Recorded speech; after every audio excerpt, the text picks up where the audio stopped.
Hello and welcome to Warblog. Today we're looking at southern Shabwa province, Yemen.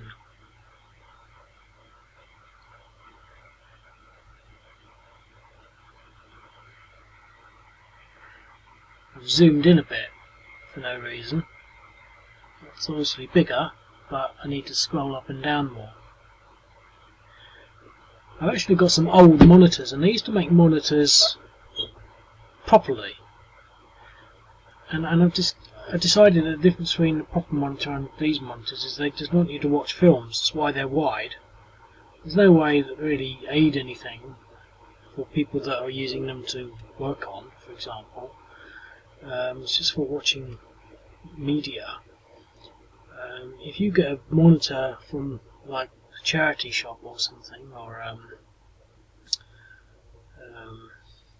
Goodwill store in America, it's not I use, not the Goodwill. I don't like Goodwill. That's the Goodwill. I've been there a few times. It's the other one. I can't remember. But anyway, they quite often have old ones, and they're a different proportion. They're more sort of taller than they are wider. I mean, they're not necessarily like that, but they'd be perfect for this. That's what I'm saying, because I've got some. And the old ones are just good. You know, you could open up a document, and it's the right shape for a document. Whereas if you had a document open on here, to get the full height in, it would only be about this wide. Anyway, that's irrelevant. I'm not here to talk about computer screens. I'm just saying it's on a different level.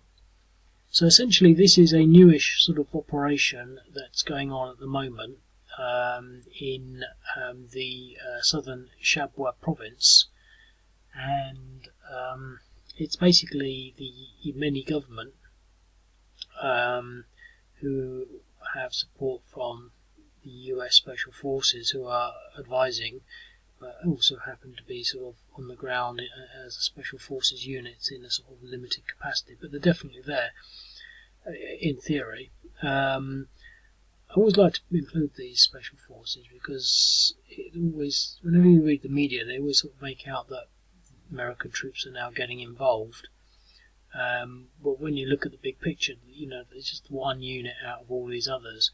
They say there's thousands of these troops, so I'm not really sure how this is sort of going to work out. Oh no, let me go and get my drink. Okay, so basically they control sort of all this stuff. They're try.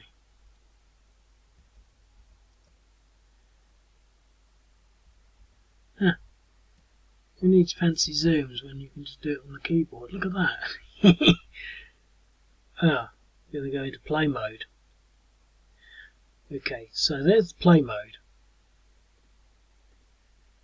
I didn't realise you could sort of do it like that. So anyway, Al-Qaeda.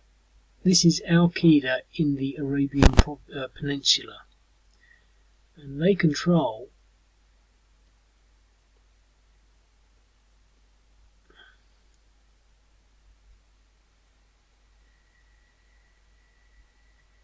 I'm not using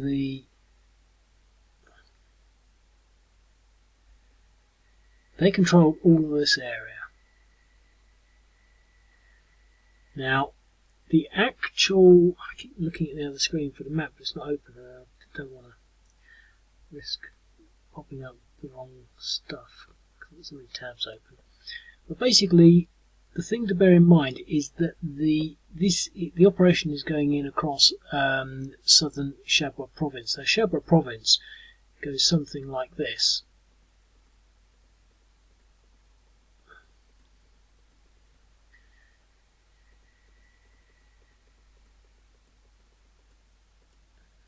Like that, if you can sort of follow that sort of dotted line that I've made there.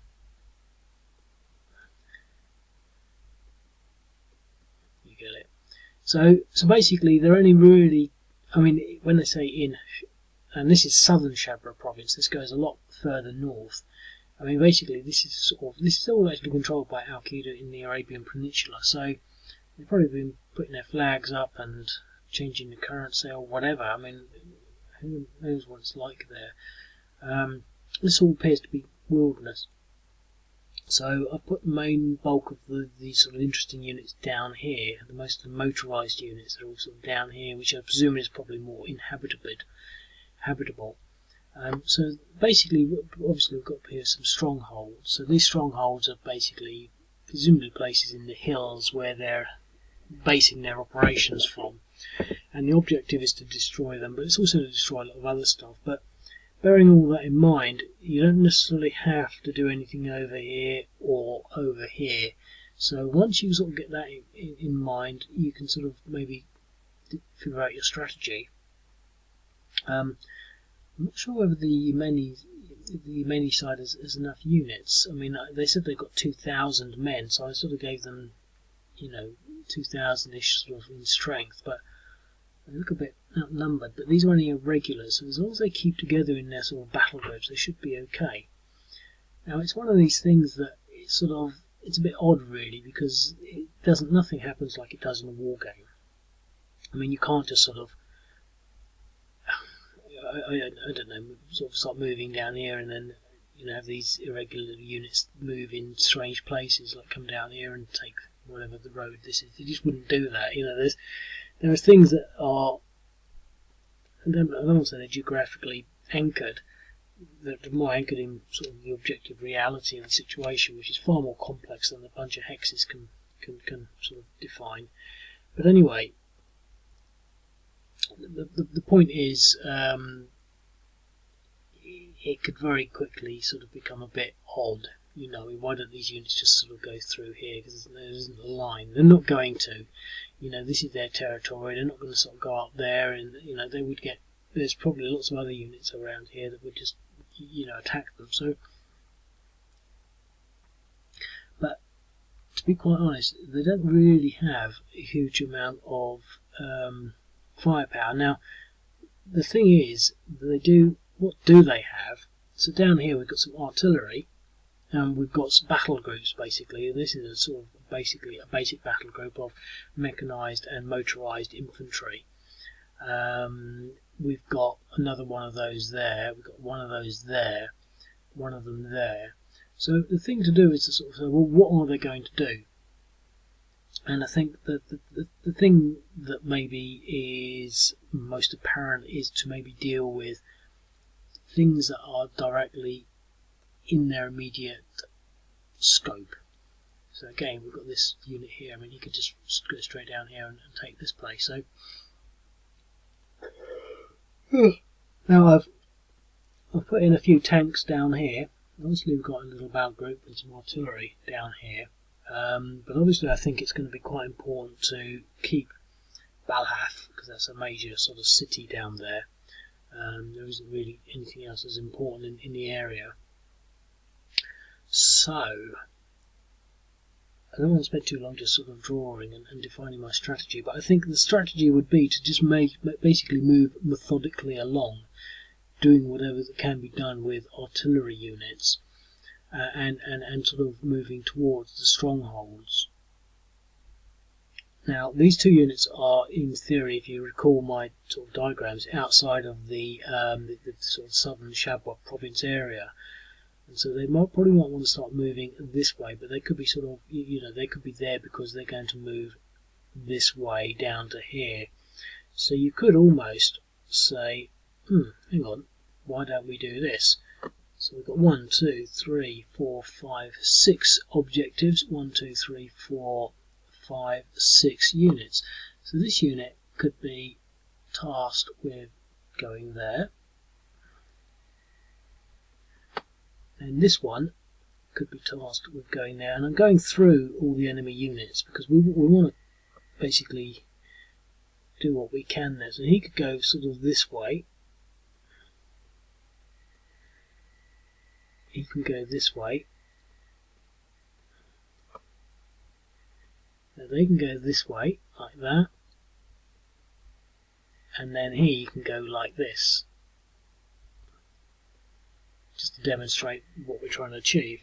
So that's a battle plan, and this unit here I think will attempt to fan out, possibly taking that and taking that, but basically creating a solid front line. You know how they can. What I might do when I've done this video is add a lot of what I would call, well, basically 113 infantry units that are sort of maybe more military police. These are the sorts of people that you leave behind so your main fighting force can go ahead, continue fighting, because we're going to need to sort of create a little line. But the thing is, these irregular units can really pound those small units, so it might be pointless. So again, 11 minutes, no, nothing done. So, but based on what I've said, I think this looks like the biggest stack in the world in existence. So we're going to take that out with our air power. Let's see if we can at least do something. And let me go back to 120 mode as well.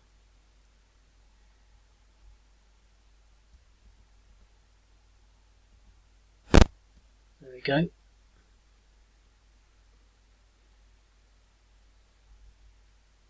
Point 2. Okay, we're going to use their artillery on here. Oh, they've got artillery over there, rockets. Look. Oh well, we're going for this now.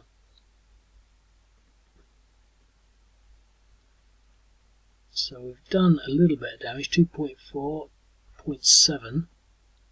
Remember they're in hills. So that's all our artillery and our air power on that.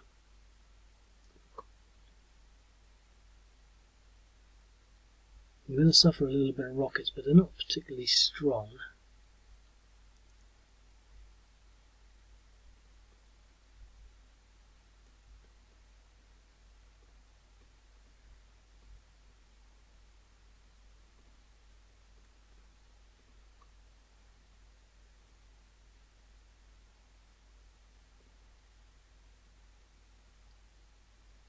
Deal.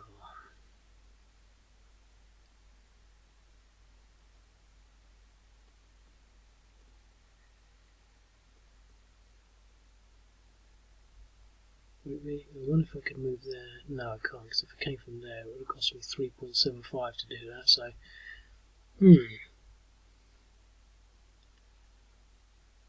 well, that was interesting.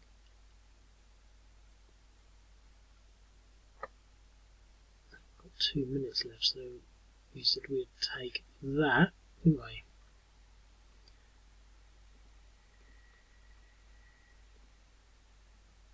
Huh. 3-1 and a DE. So they retreated to there, and we have enough movement, I think, to advance. Where do we want to advance? Let's advance there.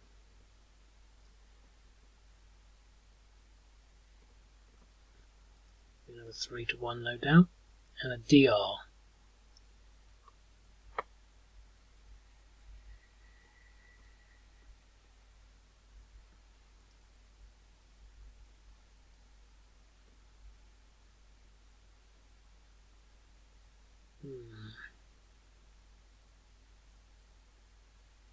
I should really move my artillery first. I don't want to leave my artillery there because he'll just go 1-2 and attack the artillery at 5-1 odds. The artillery is a bit dangerous there, but I can hold out for the next turn. We've got an attack down here, so we have another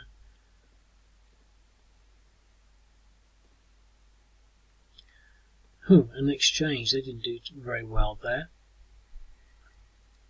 This one should be a 7-1.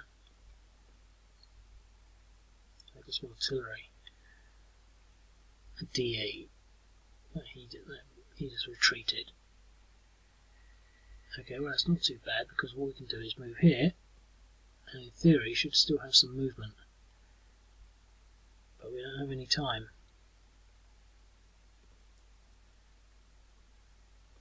Well, it's knocking them about. They're now in our territory. So that's that, 10 seconds. I mean, I think it should be quite a long and plodding game. and you might enjoy it. I'll speak to you later. Bye.